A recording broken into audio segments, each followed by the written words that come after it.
जब मैंने भगवान से शक्ति मांगी तो उन्होंने मुझे सामना करने के लिए कठिन परिस्थितियां दी। जब मैंने भगवान से बुद्धि और बल के लिए कहा तो उन्होंने मुझे जीवन में हल करने के लिए पहेली दी।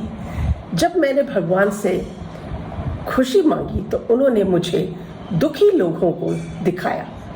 जब मैंने भगवान से धन मांगा तो उन्होंने मुझे कड़ी मेहनत कैसे करते हैं सिखाया। जब मैंने भगवान से कृपा मांगी तो उन्होंने मुझे कड़ी मेहनत करने के अवसर दिखाए। जब मैंने भगवान से शांति मांगी तो उन्होंने मुझे दिखाया कि दूसरों की मदद किस तरह से की जाती है।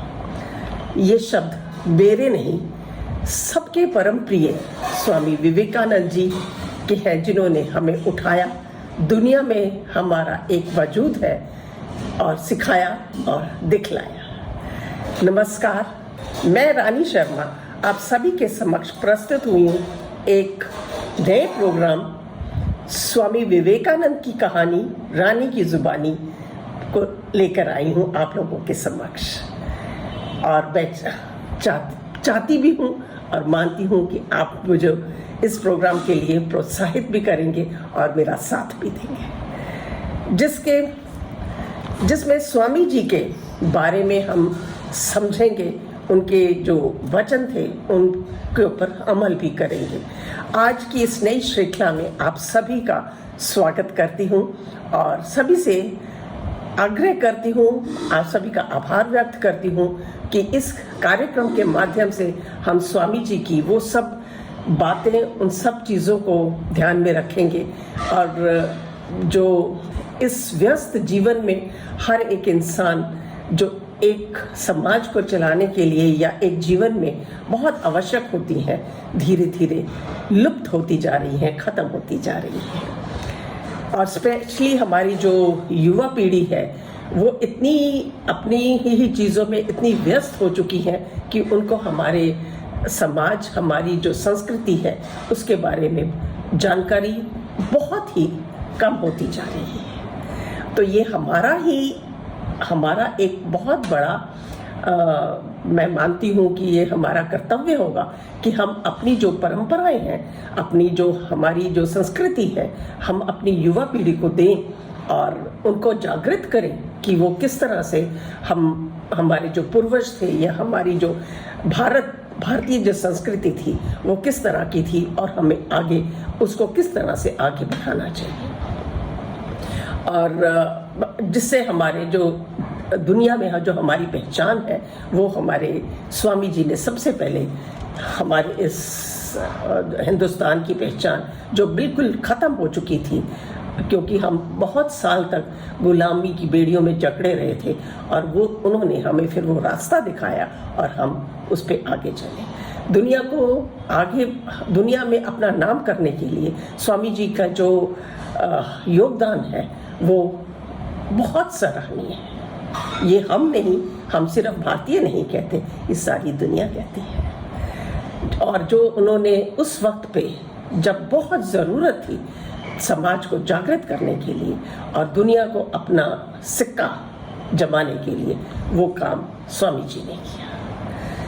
इनके बारे में जितना कहा जाए उतना कम है, क्योंकि ये एक ऐसी हस्ती है जिन्हें हम ही नहीं सारा संसार मानता है और उनके दिखाए हुए कदमों पर चलता है। जितने भी महान पुरुष हुए हैं, सभी ने स्वामी विवेकानंद को अपने जीवन में किसी न किसी भाव में उतारा है, क्योंकि उनके जो सोच थी, उनके जो भाव थे वो इतने अलग थे कि सभी उससे इतने प्रभावित हो जाते थे। और सभी जितने भी लोग आज जिनका आप नाम लेते हैं और जो आज हम मानते हैं कि बहुत एक सफल इंसान थे, सभी ने अपने जीवन में स्वामी जी को जरूर उतारा है। इतनी अच्छी पर्सनालिटी के वो जो आप लोग तो उनको भगवान ही मांगते हैं, स्वामी जी थे। तो उनके बारे में मैं जितना भी बोल सकूं, मेरे को लगता नहीं कि मैं वो शब्द इतने बोल सकूंगी जितने काबिल वो थे। हमारे पास तो उतने शब्द भी नहीं होंगे कि जितना वो हम उनके बारे में बोल सके। वो एक प्रेरणा के स्रोत थे और उनसे जो हमें प्रेरणा मिली है, उनके जो विचार थे, उनके जो वचन थे, उनसे जो प्रेरणा मिली है, वो हमको अपने जीवन में जरूर किसी ना किसी हर एक समस्याओं से निकलने के लिए या हमारी मुश्किलों को, कठिनाइयों को जो हम सामना करते हैं, और हमेशा हमको सहायता करती है। पूरी दुनिया में हिंदुस्तान का परचम लहराने वाले स्वामी विवेकानंद। हम आपसे आने वाली सभी श्रृंखलाओं में स्वामी जी की नरेंद्र, उनका असली नाम नरेंद्र था, नरेंद्र से विवेकानंद का सफर जो उन्होंने तय किया, उसके बारे में हम बात करेंगे और विस्तार से बात करेंगे। और मैं चाहती हूँ कि मैं थोड़ी ये विचार आप स्वामी जी के आप सभी के समक्ष रखूं और आपको समय दूं कि आप उनके ऊपर विचार करें और हमारी जो भावी पीढ़ी है वो इनके ऊपर सोचे और देखिए कि हमारे को किस किस चीज़ की ज़रूरत है और हमको अपने जीवन में क्या क्या चीज़ें उतारनी है। तो और मैं यही चाहती हूँ कि मैं इसको एक बारी में लेके इतना कठिन सफ़र पूरा ना करूँ, मैं इसको थोड़ा थोड़ा करके हर एक श्रृंखलाओं में इनको बांटती जाऊँ और आप लोगों के समक्ष रखती जाऊँ। स्वामी जी, उनके जो शिक्षाएं हैं, उनकी जो विचार हैं, वो इतने गहरे और इतने अच्छे हैं कि आप बहुत सरल से सरल इंसान भी उनको बहुत आसानी से अपने जीवन में उतार सकता है। इस महान हस्ती का जन्म मकर संक्रांति 12 जनवरी 1863 में, कहते हैं सूर्य उदय के बिल्कुल ठीक पहले 6:33 पर हुआ। ये दत्त, कलकत्ता की दत्ता फैमिली, एक संपन्न परिवार था, उसमें जन्मे थे। और इनकी कहते हैं कि इनकी माता जी जब ये इनके जन्म से पहले भगवान शिव की बहुत बड़ी भक्त थी। वो उन्होंने दर्शन दिए कि माँ, मैं आपके पास आ रहा हूँ। तो जब मैंने ये चीज़ें पढ़ी, मेरे को बहुत अच्छी लगी और मेरे मतलब कि खुशी से इंसान जब इस तरह की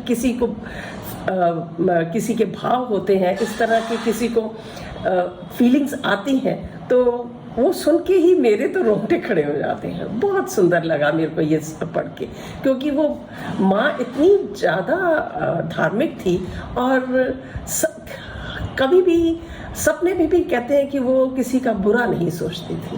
तो ऐसे जो इंसान होते हैं, भगवान उन्हीं के पास ही तो आएंगे।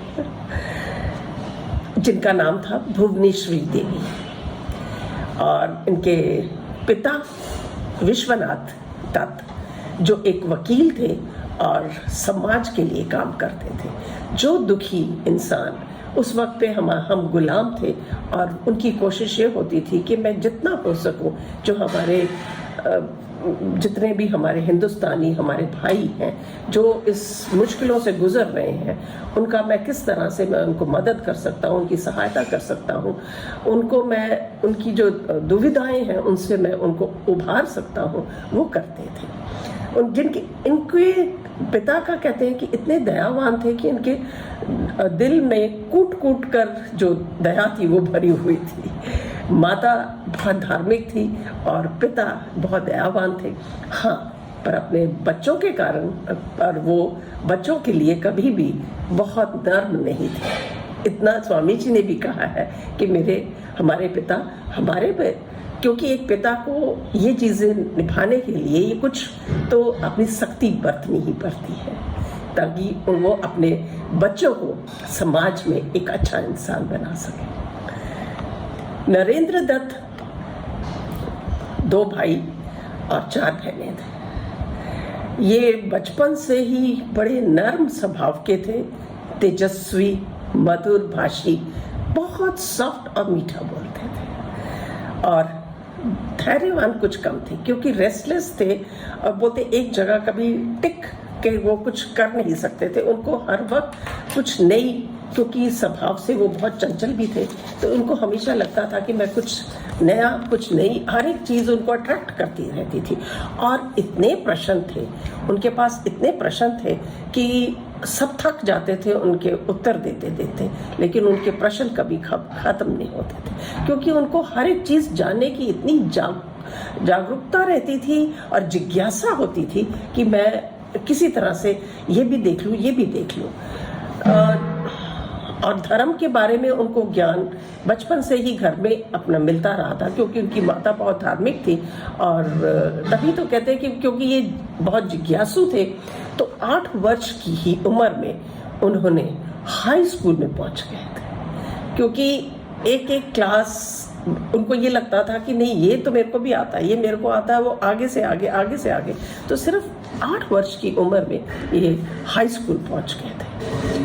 तो होशियार, तीव्र बुद्धि, और एक बार जो पढ़ लेते थे वो उनको भूलता नहीं था। तो कुछ अनोखे, कुछ भगवान की देन ऐसे इंसान थे। रामायण, गीता का पाठ इनके घर में सदा ही चलता रहता था, और बहुत सी चीज़ें हैं जो उनको कंठस्थ हो गई थी, क्योंकि जब बच्चा घर में होता है, इस तरह के जो पाठ होते हैं अगर वो चलते रहते हैं तो उसके दिलो दिमाग पे वो चीज़ें छा जाती हैं, और वो कई चीज़ें तो कंठस्थ हो जाती है। मेरे को याद है मेरी माता जी हनुमान चालीसा सुबह शाम जोर जोर से इसलिए बोलती थी ताकि हम बच्चों के कान में पड़े, और मेरे को नहीं पता मैंने कब वो हनुमान चालीसा कब सीख ली, और बहुत छुटपन में ही हम पूरी हनुमान चालीसा को बोल लेते थे, और आज तक पूरी कंठस्थ है हमको, और हम बोलते हैं।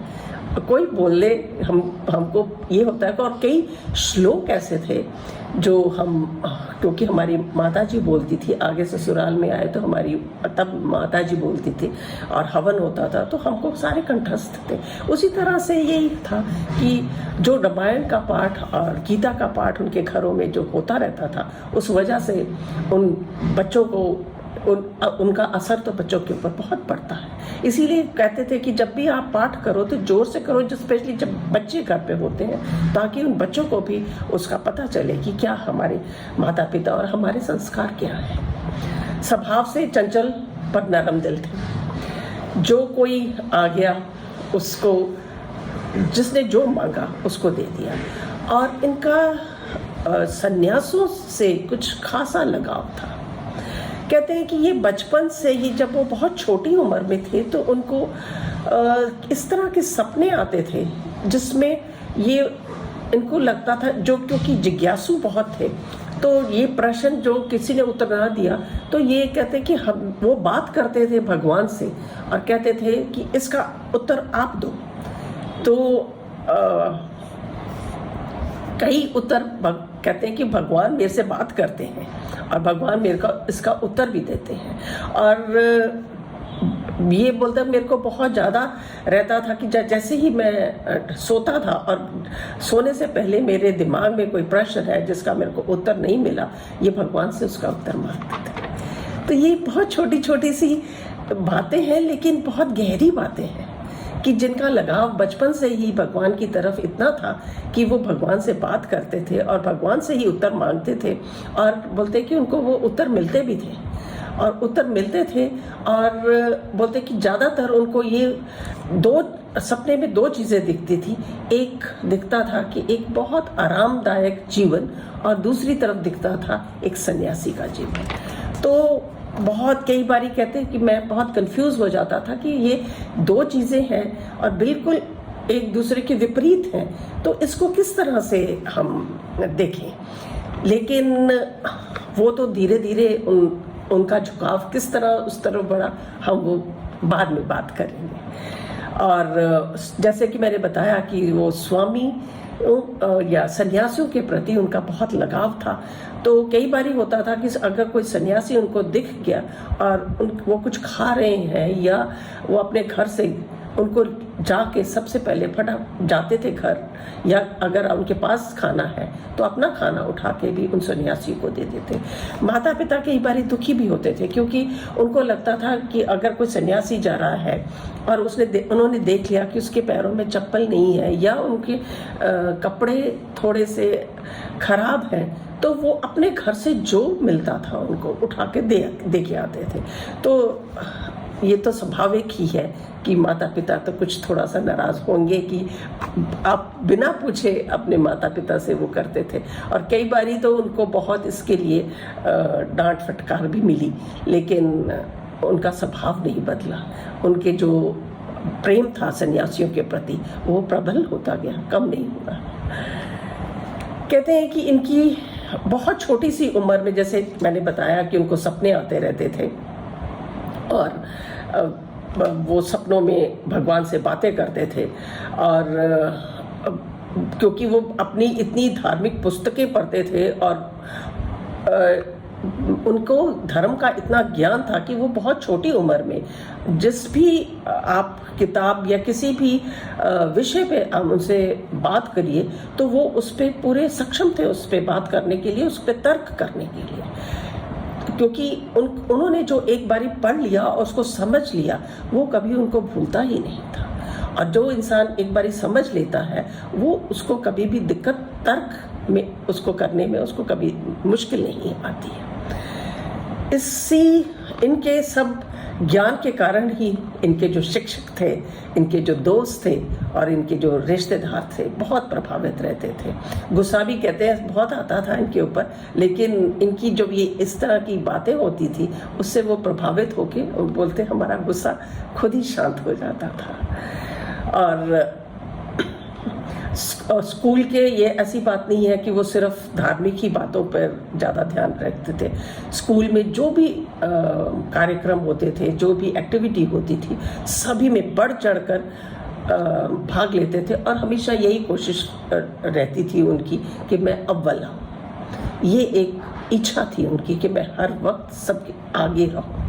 ये बहुत अच्छी अगर किसी के अंदर कंपटीशन की वो होती है भावना तो बहुत अच्छा रहता है। इनका बचपन बहुत ही खुशहाल और आनंदमय था, बहुत ही खुशहाल। और 16 साल की उम्र में इन्होंने हाई स्कूल पास कर लिया था। बहुत छोटी उम्र थी इनकी, 16 साल की उम्र में हाई स्कूल पास फर्स्ट डिवीज़न में किया और उसके बाद इनका दाखिला हुआ कलकत्ता प्रेसिडेंसी कॉलेज में, जो एक बहुत ही मशहूर आज भी नामी कॉलेज है। और वहाँ पर इन्होंने अपनी उच्च शिक्षा ली और एज अ प्रोफेसर भी इन्होंने वहाँ पर काम किया। और इनका झुकाव धर्म में तो था ही, धार्मिक किताबों में, धर्म की बातों में तो था ही, लेकिन कहते हैं कि इनका झुकाव, सबसे ज़्यादा झुकाव इनका जब ये कॉलेज में पहुँचे और इनको ब्रह्मो समाज के बारे में पता चला, तब इनका झुकाव उस तरफ बहुत ज़्यादा, क्योंकि उस वक्त पे हमारे जो देश में एक समाज में थोड़ी सी बदलाव आने शुरू हुए, क्योंकि कई चीज़ें बहुत पुरानी हो जाती हैं तो उसमें कुछ कुरीतियाँ भी तो आ जाती हैं। तो ब्रह्मो समाज एक समाज है जिसमें हम सिर्फ ओम की पूजा करते हैं, ओम, क्योंकि वो कहते हैं कि शक्ति, भगवान क्या है? शक्ति भगवान का कोई रूप नहीं है, भगवान की कोई, हम जैसे मनुष्य हैं वैसे ही मनुष्य भगवान, वो इस बात को नहीं मानते थे, वो मूर्ति पूजा में विश्वास नहीं करते थे, वो भगवान का ध्यान करने में ज़्यादा विश्वास करते थे। और उनका ये था कि वो एक ओम है, ओमकार है जो इस पूरी दुनिया, इस पूरे ब्रह्मांड को चलाता है। अगली श्रृंखला में हम इसी पे ही आगे बात करेंगे। आज हम कुछ उनके विचारों पर बात करते हैं। जिस तरह से विभिन्न स्रोतों से उत्पन्न धाराएं अपना जल समुद्र में मिला देती हैं, उसी प्रकार मनुष्य द्वारा चुना गया हर मार्ग, चाहे वो अच्छा हो या बुरा, लेकिन पहुंचता तो भगवान तक ही है। तो कोशिश हमको तो यही करनी चाहिए, लेकिन भगवान तक पहुंचता है, लेकिन हम किन हालातों में भगवान तक पहुंचते हैं ये जानना बहुत ज़रूरी है। तो कोशिश तो हमारी यही होनी चाहिए कि हम सच्चा मार्ग, सही मार्ग दुनिया में चुने। जिस तरह से विभिन्न स्रोतों से उत्पन्न धाराएं अपना जल समुद्र में मिला देती हैं, उसी प्रकार मनुष्यों द्वारा चुना गया हर मार्ग, चाहे अच्छा हो या बुरा, भगवान तक ही जाता है। ये विचारणीय है। एक समय में एक काम करो, स्वामी जी कहते थे, एक समय में एक काम करो, और जब वो काम करो तो उसमें अपना तन मन सब लगा दो, क्योंकि आपका जो फोकस है वो उसके ऊपर होना चाहिए, और आप कभी भी असफल नहीं हो सकते। एक समय में एक काम करो, और ऐसा करते समय अपनी पूरी आत्मा उसमें डाल दो, बाकी सब काम भूल जाओ। आप सफलता कभी भी आप असफल नहीं होंगे इस बात पे। इसीलिए स्वामी जी कहते थे कि एक ही समय में एक ही काम करो। जब किसी दिन आपके सामने कोई समस्या ना आए, किसी दिन आपके सामने कोई समस्या ना आए, आप सुनिश्चित हो सकते हो कि आप गलत रास्ते पर चल रहे हैं, क्योंकि सही मार्ग, सत्य मार्ग हमेशा आपको समस्याओं, आपको हर एक कठिनाइयों से गुजरना पड़ता है। वो इतना आसान नहीं है। इसी वजह से स्वामी जी कहते हैं, जब किसी दिन आपके सामने कोई समस्या ना आए, आप सुनिश्चित हो सकते हैं कि आप गलत रास्ते पर चल रहे हैं। शक्ति जीवन है, निर्बलता मौत है। विस्तार जीवन है, संकोच मौत है। प्रेम जीवन है, द्वेष मौत है। बिल्कुल सही, बिल्कुल सही। जीवन क्या है? जीवन एक शक्ति है, जीने की शक्ति है। और अगर हम उस जीने की शक्ति को भूल जाएंगे और निर्बल होकर बैठ जाएंगे, तो हमारे में और एक मृत इंसान में कोई फर्क तो नहीं है। जीवन को जितना विस्तृत कर सको उतना बेहतर। अगर हम अपने ही उसके अंदर दायरे में घुटे रहेंगे, वो जीवन नहीं है। कोई भी इंसान आपको घुटने को, कोई भी दुनिया आपको घुटने को, कोई भी भगवान आपको घुटने को नहीं कहता। वो कहते हैं आपको जीवन मिला है, खुलकर जिए। प्रेम सबसे अहम चीज इस जीवन में है, प्रेम। जितना प्रेम आप फैलाओगे उतना ही प्रेम आप पाओगे। और आखिर में अपना जीवन एक लक्ष्य पर निर्धारित करिए। लक्ष्य जीवन में बहुत जरूरी है। अपना जीवन एक लक्ष्य पर निर्धारित करें, अपने पूरे शरीर को उस लक्ष्य से भर दें। बहुत बड़ी बात है।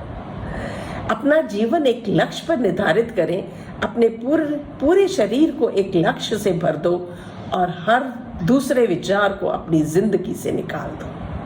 क्योंकि जब आप एक अपने लक्ष्य के ऊपर बढ़ रहे हो, तो सिर्फ अपने लक्ष्य के ऊपर ध्यान करके इधर उधर की बातों पर ध्यान ना दें, क्योंकि वो आपको भ्रमित करेंगी। आपको भ्रमित करेंगी तो आप भटकोगे। तो हम कोई नहीं चाहता कि आप अपने लक्ष्य से भटको। यही सफलता की कुंजी है, यही सफलता की कुंजी है। धन्यवाद। आशा करती हूँ आपको स्वामी जी के विचार पसंद विचार पसंद आएंगे, और आप अपने जीवन में इन्हें अमल करने की, इन्हें उतारने की कोशिश करेंगे। और मैं आप सभी के समक्ष अब अपनी एक दूसरी श्रृंखला में आप लोगों के समक्ष आऊंगी। तब तक के लिए नमस्कार।